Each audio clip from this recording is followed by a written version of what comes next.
আসসালামু আলাইকুম। আমি আবু সাঈদ, প্রভাষক, ইসলামিক স্টাডিজ বিভাগ, মোহাম্মদপুর মহিলা কলেজ, মোহাম্মদপুর, ঢাকা এবং 17তে নিবন্ধনে মেধা তালিকায় প্রথম। সকলে কেমন আছেন?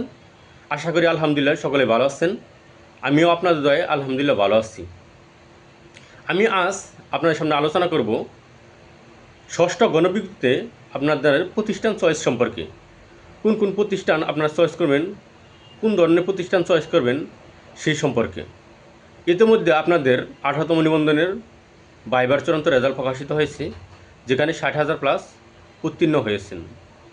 আপনাদের সামনে এখন অচিরেই জাতীয় মেধা তালিকা প্রকাশ করা হবে এবং জাতীয় মেধা তালিকা প্রকাশ করা হলে আপনাদের নিজেদের মেরিট পজিশন এবং নাম্বার জানতে পারবেন। আর মেরিট পজিশন এবং নাম্বার অনুযায়ী আপনারা আপনাদের প্রতিষ্ঠান চয়েস করবেন। যদি আপনাদের মেরিট পজিশন প্রথম দিকে থাকে তাহলে অবশ্যই ঢাকার শহর অথবা জেলা শহর এর প্রতিষ্ঠানগুলো চয়েস করতে পারেন।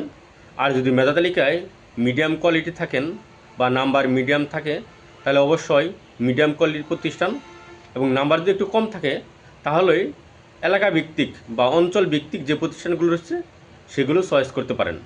সেই ক্ষেত্রে মেরিট পজিশন অনুযায়ী আপনাকে প্রতিষ্ঠান ভিন্ন হতে পারে। যদি আপনার মেরিট পজিশনে অবশ্যই শহরের প্রতিষ্ঠান বা ঢাকা শহরের প্রতিষ্ঠান বা জেলা শহরের প্রতিষ্ঠান এবং গ্রামের প্রতিষ্ঠানের সুযোগ সুবিধার মধ্যে কিছু ভিন্নতা রয়েছে, সে সম্পর্কে ইনশাল্লাহ পরবর্তী কোনো একটি ভিডিওর মধ্যে আলোচনা করব ইনশাল্লাহ। আজকে আলোচনা করব আপনারা কী কী বিষয়গুলো খেয়াল করে বা দেখে আপনারা প্রতিষ্ঠান চয়েস করবেন। প্রতিষ্ঠান চয়েস করার ক্ষেত্রে শুরুতে যে বিষয়টা আপনারা লক্ষ্য করবেন সেটি হলো স্টুডেন্ট সংখ্যা। কারণ প্রতিটি প্রতিষ্ঠানের স্টুডেন্ট সংখ্যার উপর নির্ভর করেই প্রতিষ্ঠানের উন্নত হয় বা প্রতিষ্ঠানের মানসম্মততা বৃদ্ধি পায়। যদি কোনো প্রতিষ্ঠানের শিক্ষাগত মান বৃদ্ধি ভালো থাকে তাহলে ওই প্রতিষ্ঠানের স্টুডেন্ট সংখ্যা বৃদ্ধি থাকে। কারণ কোনো প্রতিষ্ঠানের স্টুডেন্ট সংখ্যার উপর নির্ভর করেই ওই প্রতিষ্ঠানের ইনকাম এবং ওই প্রতিষ্ঠানের সুনাম বজায় থাকে। তাই প্রতিটি প্রতিষ্ঠান চয়েস করার পূর্বে ওই প্রতিষ্ঠানের স্টুডেন্ট সংখ্যা কত আছে সেই বিষয়টা অবশ্যই সঠিক তথ্য জেনে তারপরে আবেদন করবেন। কারণ যদি কোনো প্রতিষ্ঠানের স্টুডেন্ট সংখ্যা বেশি থাকে তাহলে ওই প্রতিষ্ঠান দিন দিন উন্নতি লাভ করবে। আর যে প্রতিষ্ঠানের শিক্ষাগত মান বৃদ্ধি পেয়েছে বা মান ভালো, ওই সব প্রতিষ্ঠানেই স্টুডেন্ট সংখ্যা দিন দিন বৃদ্ধি পায়। তাই অবশ্যই প্রতিষ্ঠান চয়েসের ক্ষেত্রে প্রথম যে বিষয়টা লক্ষ্য করবেন তা হলো স্টুডেন্ট সংখ্যা। দ্বিতীয়ত অবকাঠামো। অবকাঠামো বলতে কোনো একটি প্রতিষ্ঠানের আয়তন বা প্রতিষ্ঠানের ভবন সংখ্যা।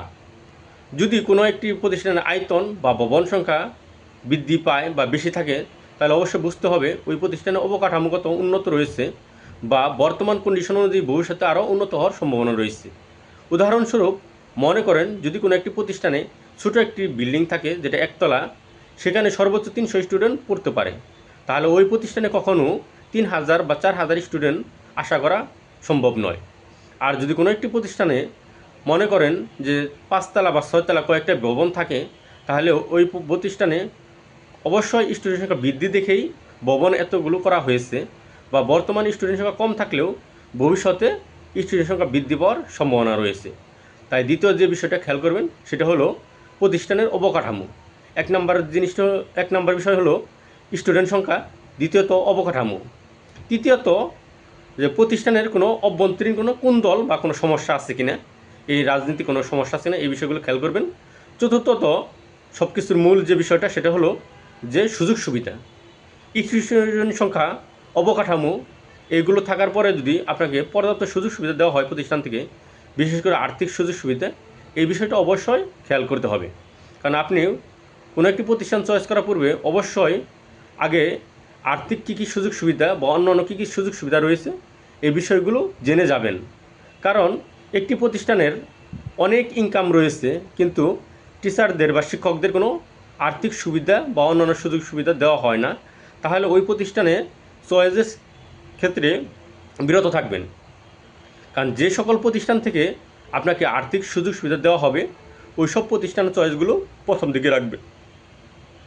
আর যে সকল প্রতিষ্ঠানে স্টুডেন্ট সংখ্যা পর্যাপ্ত বা অবকাঠামোগত উন্নত রয়েছে ওই সকল প্রতিষ্ঠানের ইনকাম সোর্স বেশি থাকে আর ওই প্রতিষ্ঠানের আর্থিক সুযোগ সুবিধাও বেশি থেকে থাকে।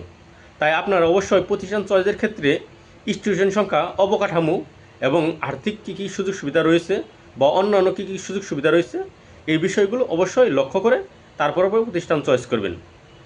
প্রতিষ্ঠান ভিডিওটি যদি ভালো লেগে থাকে তাহলে অবশ্যই লাইক, কমেন্ট এবং শেয়ার দিয়ে পাশে থাকবেন। আর শিক্ষা বিষয়ক যে কোনো ভিডিও পেতে সাথে থাকেন। কিছু জানার থাকলে অবশ্যই কমেন্ট বক্সে জানাবেন বা ইনবক্সে নক করবেন, জানানোর চেষ্টা করব।